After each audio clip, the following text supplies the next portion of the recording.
This is Optimal Living Daily, episode 247, 7 Smart Ways to Deal with Toxic People, Part 1, by Marc Chernoff of marcandangel.com.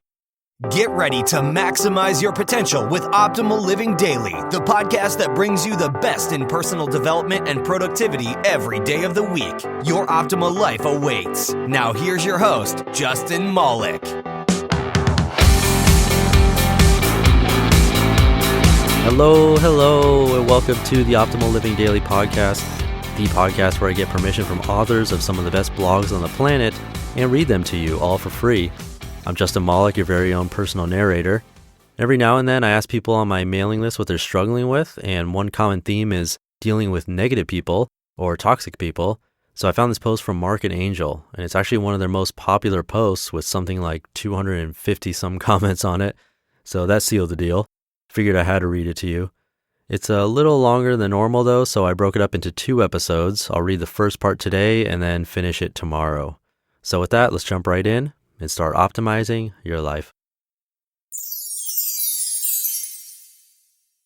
7 Smart Ways to Deal with Toxic People, Part 1, by Marc Chernoff of marcandangel.com. Don't let toxic people rent space in your head. Raise the rent and get them out of there. Surviving the ups, downs, and lightning storms of other people's moodiness can be quite a challenge. It's important though to remember that some moody, negative people may be going through a difficult stage in their lives. They may be ill, chronically worried, or lacking what they need in terms of love and emotional support. Such people need to be listened to, supported, and cared for, although whatever the cause of their moodiness and negativity, you may still need to protect yourself from their behavior at times.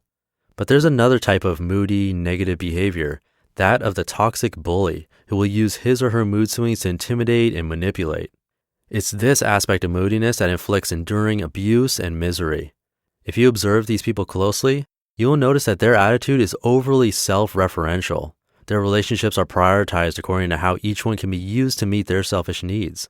This is the kind of toxic behavior I want to look at in this post. I'm a firm believer that toxic mood swings, like chain letter emails, should not be inflicted on one person by another under any circumstances. So how can you best manage the fallout from other people's relentless toxicity? Number 1, move on without them. If you know someone who insists on destructively dictating the emotional atmosphere, then be clear, they are toxic.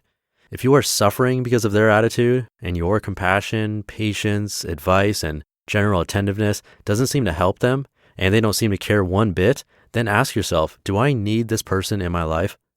When you delete toxic people from your environment, it becomes a lot easier to breathe.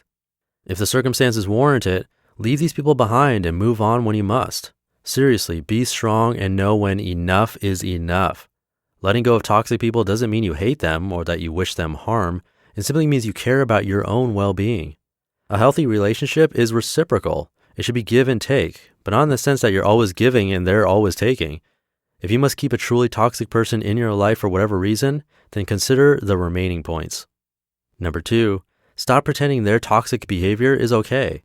If you're not careful, toxic people can use their moody behavior to get preferential treatment because, well, it just seems easier to quiet them down than to listen to their grouchy rhetoric. Don't be fooled. Short-term ease equals long-term pain for you in a situation like this. Toxic people don't change if they are being rewarded for not changing. Decide this minute not to be influenced by their behavior.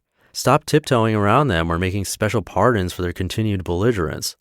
Constant drama and negativity is never worth putting up with. If someone over the age of 21 can't be a reasonable, reliable adult on a regular basis, it's time to, number 3, speak up. Stand up for yourself. Some people will do anything for their own personal gain at the expense of others. Cut in line, take money and property, bully and belittle, pass guilt, etc. Do not accept this behavior. Most of these people know they're doing the wrong thing and will back down surprisingly quickly when confronted. In most social settings, people tend to keep quiet until one person speaks up, so speak up. Some toxic people may use anger as a way of influencing you, or they may not respond to you when you're trying to communicate, or interrupt you and suddenly start speaking negatively about something dear to you. If ever you dare to speak up and respond adversely to their moody behavior, they may be surprised or even outraged that you've trespassed onto their behavioral territory, but you must speak up anyway. Not mentioning someone's toxic behavior can become the principal reason for being sucked into their mind games. Challenging this kind of behavior up front, on the other hand, will sometimes get them to realize the negative impact of their behavior. For instance, you might say, "I've noticed you seem angry. Is something upsetting you? I think you look bored. Do you think what I'm saying is unimportant? Your attitude is upsetting me right now. Is this what you want?" Direct statements like these can be disarming if someone truly does use their moody attitude as a means of social manipulation. And these statements can also open a door of opportunity for you to try to help them if they are genuinely facing a serious problem. Even if they say, "What do you mean?" and deny it, at least you've made them aware that their attitude has become a known issue to someone else, rather than just a personal tool they can use to manipulate others whenever they want. And if they persist in denial, it might be time to, number 4, find that out in tomorrow's episode. You just listened to part 1 of the post titled 7 Smart Ways to Deal with Toxic People by Marc Chernoff of marcandangel.com. Like I mentioned at the top of the show, I ask listeners of the show what they're struggling with every once in a while, and also give some life tips and quotes and free spreadsheets on personal finance, retirement planning, task prioritization, and more in a short weekly email.